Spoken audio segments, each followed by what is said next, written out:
બોલો सदगुरुदेवनो साहिब से सब होते हैं बंदे से कुछ नहीं।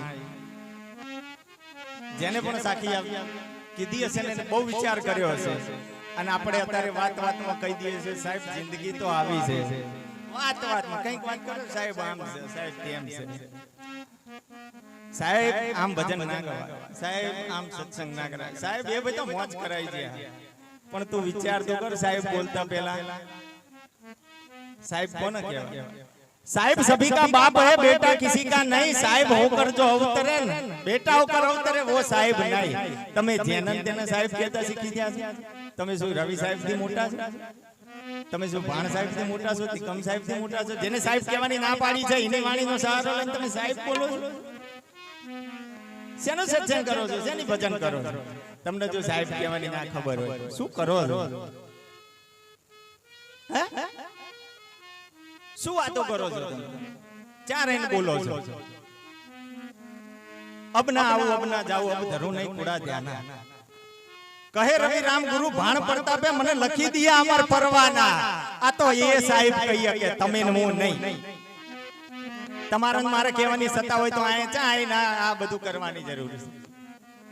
હે साहिब सभी का बाप है बेटा किसी का नहीं। बेटा होकर जो अवतरे न वो साहिब नहीं। रवि साहेब नो એટલો મોટો ફરકો હતો। 12 જમાદાર નો ઉપરી જે સાહેબ છે એને પોતાની જાતનો ફરકો નહીં હોય એને રવિ સાહેબ કહેતા હતા। રવિના નામનો ફરકો એટલે જેવા તેવાના ગજા ઓગળી જાય એ રવિ સાહેબ એ રવિ સાહેબ એ રવિ સાહેબના થાણાની આગળ જ આપણો મેલ્લો એ જ રવિના થાણાની આગળ આપણો મેલ્લો અને આ રીતે ભજન સત્સંગ રાખેલા આ રીતના ભજન સત્સંગ આ રીતે વાગે બધું रवि साहेब ने बखाड़ो थाय પોતાની રાતની ડ્યુટી નીંદર ન આવે। રવિ ટેબલ ઉપર આમ હોવે અને ત્યાં તબલાનો અવાજ મંજીરાનો અવાજ આ બધો અવાજ આવે એટલે એને નીંદર ના આવે એટલે રવિએ એના હવાલદારને એને જે પોસ્ટ ઉપર હતો એને બૂમ પાડી ગઈ આ બધો શેનો તાલ ધમાલ છે આ બંધ કરાવો છે તમને ખબર નથી પડતી જાઓ કે આમાં જઈને બંધ કરાવવા તાલ ધમાલ બધી કે સાહેબ અહીંયા ભીમ સાહેબ આયા અને અહીંયા તો બધું આજે ભજન મેળાવડો છે। અરે એ જે હોય એ કહી દો કે રવિને ઊંઘવાનું ક્યાણું છે આ અને નહીં થાય આ બધું નહીં ચાલે। એટલે બે જ્યાં જમાદાર એટલે વાત કરી કે ભાઈ આ તમે બધું બંધ કરી દો કે અમારા રવિને નીંદર નથી આવતી અમારા રવિને હોવું છે। એટલે આ તો જ્યાં એટલે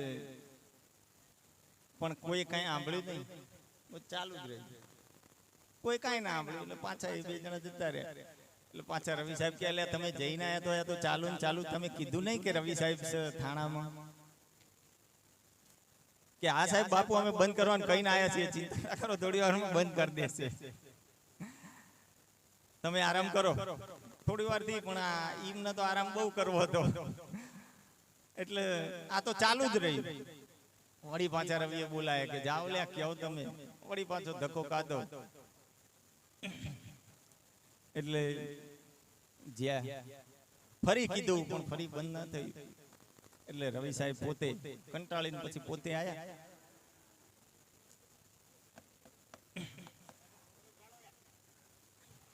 પોતે કંટાળીને રવિ સાહેબ આયા પોતે 12 ફોજદારનો ઉપરી જેના હાથમાં આમ પટ્ટો કાઢીને આયેલો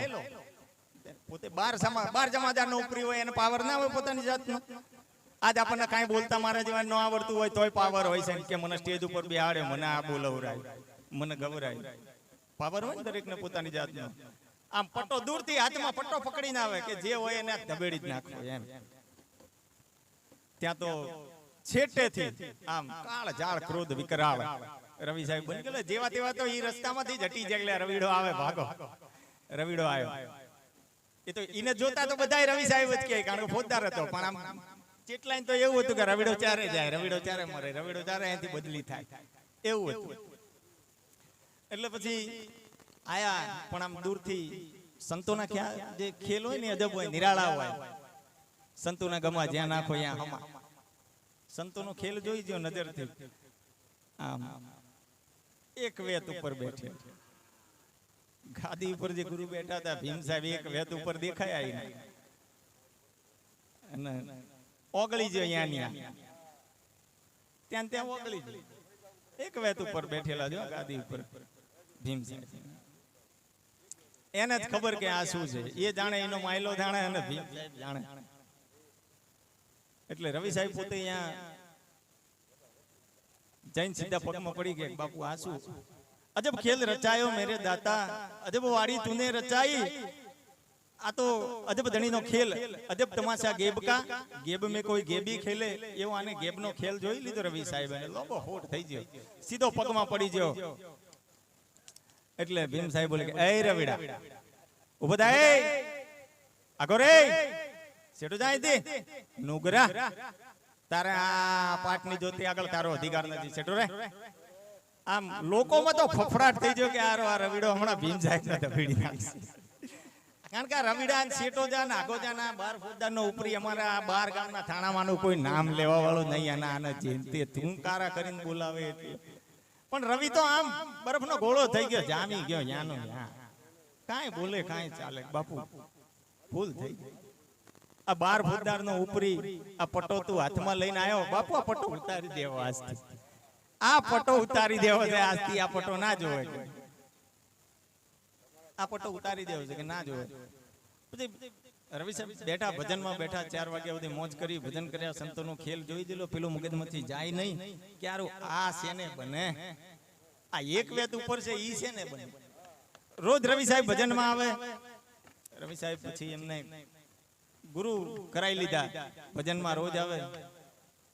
પણ તો કહે છે ને કબીર સાહેબ બોલી જાય છે ગુરુ સે લગની કઠિન મેરે ભાઈ ગુરુ સે લગની કઠિન જ્યાં સુધી તમે સંતોની વાતને સમજ્યા નથી જ્યાં સુધી એના વાણીના વેદના શબ્દ જે છે સંતોની વાણીના શબ્દ છે તમે ગાવશો પણ એ શબ્દના મરમને જ્યાં સુધી તમે નથી સમજ્યા ત્યાં સુધી તમે ગુરુ શરણે નથી ગયા ભલે હું હોય કે કોઈ હોય એના વેદના જે શબ્દ છે ગુરુના મુખમાંથી જે શબ્દ જરે છે ને એ શબ્દનો ભેદ हम भेदी के भेद भेद बतावे कोई सदगुरु पहुंचेला होय शेख हम भेदी के भेद आ भेद नो भेद तो आ तो के मैं तो मारी जिंदगी में आવું જોયું નહીં અને પછી આ રોજ ગમે આ ભજનો એટલે રવિ સાહેબ જાય ભીમ સાહેબ ના ભજનો ને એટલે પણ 12 વાગે 11 12 વાગે જ્યારે ભજન ની મોજ આવવાની હોય ને 12 1 વાગે સાચા ભજન તો 12 1 વાગે પછી જ મોજ આવે પછી જ હોય ઈ વાણીઓ જ પછી ચાલુ થતી હોય અને રવિ સાહેબ ઊભા થઈ જાય ઘેર જતા રહે એટલે પછી એક દિવસ તો ભીમ સાહેબે હાથ પકડ્યો કે રવિ આ તમે રોજ 12 1 વાગે મને વાણીની મોજ આવે આ કોઈ ગાતું હોય ને મોજ આવે તું ઊભો થઈને સીધો હાલવા માંડે અરે બાપુ હું બૈરા છોકરા વાળો પુત્ર પરિવાર વાળો છું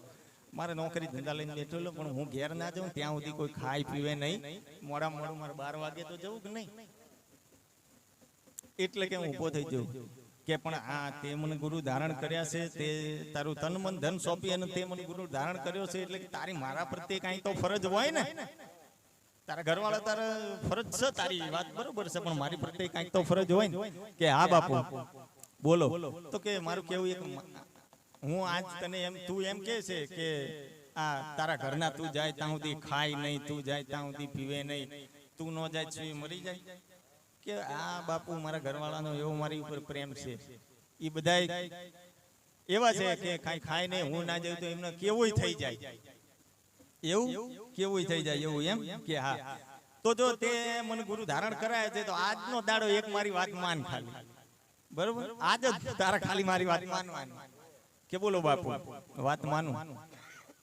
જો તારા ઘરવાળા તને એટલા બધા ચાહતા હોય તારા ઘરવાળા તને એટલા બધા માનતા હોય તારી ઉપર બહુ પ્રેમ હોય તારે જોવું છે ને દુનિયા જાય હાલી આ દુનિયા તો આમ નામ હાલી જવાની છે દુનિયા જાય હાલી હવના માયા બહુ હાલી સંતો દુનિયા જાય હાલી આ જુઓ ભાઈ આ દુનિયા હાલી જાય છે એમને હાલી જવાની છે એટલે કીધું કે આજે તારે હું કહું ને એમ જ કરવાનું છે કે ઘરે જાય અહીંથી 12 1 વાગે જા 2 વાગે ગમે ત્યારે તારે જવું હોય ત્યારે ઊભો થઈ જજે પણ ઘેર જઈને માંદો પડજે કે મને પેટમાં દુખાય છે માથું દુખાય છે મરી જવાનું હોય કાંઈક વળગાડ વળગ્યો હોય ને એવું નાટક કરજે કંઈક તને વળગાડ વળગ્યો હોય, તને કાંઈ દેખાય જ નહીં, કે તને કાંઈ આમ શું બોલવું એનું ભાન નહીં, શું ખાવું એનું ભાન નહીં, એવો સાઈફાઈ થઈને ઘરે મરવાની અણી ઉપર હોય એવો થઈને પડજે આજે. બોલ કે આવું કરીશ, કે હા બાપુ તમે કહેશો એ કરીશ, બીજું તમને ગુરુ ધારણ કર્યા છે કરવું તો પડશે. એટલે પોતે રવિ સાહેબ હતા, એ ઘરે ગયા ભજનમાંથી નીકળી 2 વાગ્યાનું ટાણું, પોતે ઘરે જઈને ખાટલામાં આડા પડ્યા. પણ એટલે એમના ઘરવાળાએ કીધું કે રવિ ખાવાનું, કાંઈ બોલે કાંઈ ચાલે નહીં, કશું જ નહીં, કાંઈક વળગાડ હોય એમ. રવિ સાહેબ પોતે ખાટલામાં આડા પડી ગયા કે રવિને વળગ્યું ભ્રાંતિનું ભૂતડું. આ ભ્રાંતિ ભૂતડું જેને ભ્રાંતિ વળગી હોય ને પેલા ભૂતડા તો નીકળી જાય, પણ આ ભ્રાંતિના જેને ભૂતડા વળગ્યા હોય ને તો કોક સદગુરુના શબ્દે જ નીકળે. એટલે પછી આ તો હવાર સુધી કંઈક વૈદો બોલાય, કંઈક ડોક્ટરો હકીમો બધા બોલાય, પણ રવિને તો કાંઈ હરખું જ ના થાય, કાંઈ સારું ન થાય. એટલે આ ફરતા ફરતા એક લોટો લઈને રવિ સાહેબ હતા એ ઘરે, એ ચાલીમાંથી ભીમ સાહેબ નીકળ્યા. એટલે આ છે કોઈ ઘરે રવિ, આમ બૂમ મારી હો, બધાને ખબર પડે એમ. એટલે પેલા એમના બધા ઘરવાળા હતા, એ દોડીને જઈને પગમાં પડે, બાપુ રાતે રવિ ભજનમાંથી આવ્યો તાર તો એને કઈ સારું જ નહીં, એને કઈક વળગાડ છે, તમે કઈક જોઈ દો, તમે કઈક કરી દો, નહીતર રવિ મરી જાય ને અમારો એકનો એક દીકરો નામ થાય ને તેમ થાય. પોતે કે ના ના મારે ઉતાવળ છે. કોણ કે ભીમ સાહેબ કે મારે હાલ આવવાનો ટાઈમ નહીં. અરે બાપુ તમારો ચેલો છે, તમે શિષ્ય કર્યો છે, એ મરવા પડે ને તમે એમ કહો મારે ઉતાવળ છે, આગળ નહીં જવા દે, કે આગળ નહીં જવા દે, કઈક હરખું કરો કે પણ હું આવું તો ખરા, પણ તમારે મારી વાત માનવી પડશે, કોઈ વચ્ચે બોલવાનું નહીં, કઈ કરવાનું નહીં, હું રવિ જોડે વાત કરી લઈશ. એટલે પછી એ જ્યાં ઘરમાં જ્યાં રવિ સાહેબ ઢોલિયા ઉપર હુતા છે, રવિ સાહેબ ઢોલિયા ઉપર હુતા છે પોતે, અને એમના ઘરવાળા બધા ખાટલાની આજુબાજુ થઈ ગયા બેઠા છે. આમ કોઈ ખાધેલું પીધેલું નહીં, આમ કોઈ ઘરમાં મરી ગયું હોય ને એવું કશું જ નહીં. એટલે જઈને કીધું ઓહો લે રવિ તને તો બહુ મોટો વળગાડ છે, આ તો જીવ લઈને જાય, જીવ લઈને જાય. કે બાપુ એની માં એનો બાપ નો બૈરો ને છોકરા બધા કે બાપુ ગમે તે કરો પણ રવિને બચાવી લેવા રોવા માંડે. એટલે કે હાથ પકડીને કીધું કે આ એક ઉપાય છે, કે શું કે લોટો મંતરી આલું, એ એક જણ પી જાવ, એ મરી જાય ને રવિ હાજો થઈ જાય. બોલો કોઈની ઈચ્છા હોય તો આપણે એક આટલો એક ઉપાય બચ્યો છે, બાકી રવિ આ બપોર પડતા પડતા રવિ નહીં હોય, આ રવિ નહીં હોય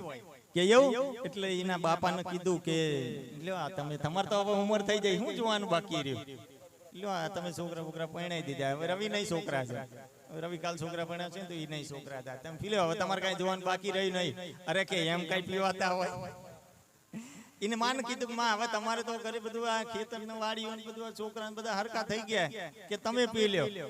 અરે કે આ ના રાખે તો હું મારા ભાઈના ઘેર જતી રહી, પણ કઈ આ કરાતું હોય. એ એમના બૈરાને કીધું તો એ એવું જ કીધું કે કાઈ નહીં, આય નહીં, તમારે તો બીજે જવાનું તો છે, આ કામ અમારું નહીં.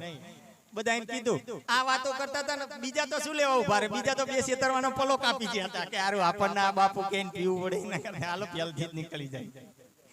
એ તો પહેલથી જ નીકળી ગયેલા. તો રવિ સાહેબ આ બધો ખેલ રવિ સાહેબ જોઈ રહ્યા છે કે મારા ઘરવાળા શું કે, મારા બાપા શું કે, મારી માં શું કે છે, આ બધું આ રવિ સાહેબ જોઈ રહ્યા. કારણ કે એમને કાંઈ હતું તો નહીં, ખાલી ગુરુએ કીધું હતું આજ્ઞાનું પાલન કરતા હતા, એટલે પોતે ખાટલામાં પડ્યા હતા. એટલે ભીમ સાહેબે ઈશારો કર્યો, જોયું રવિ તું કે મારા છે, આ માં મારી છે, આ બાપ મારો, તારા બૈરા છોકરા, આ તો બીજે જવાનું કહે, આ તો બીજે જવાનું કહે છે, મૂર્ખા આ મિથિયા છે. એટલે પછી ઘરવાળાને કીધું કે આ જે લોટો છે એમાં મંત્રેલું જળ છે ને એ હું પી લઉં કે, અને રવિ ઉભો થઈ જાય, પછી તો તમારે કઈ ચિંતા નહીં. હો બાપુ, આ ઘરવાળા કહે છે, હો બાપુ કે તમે તાર પી લો, કે હવે તમારી જોડે 12 મોઈ કરશું, જે મારી કરશું, બધા તેડાવજો હગાવાલા, અને કે તમારું બહુ જબરજસ્ત કામ કરશું કે પાછળથી.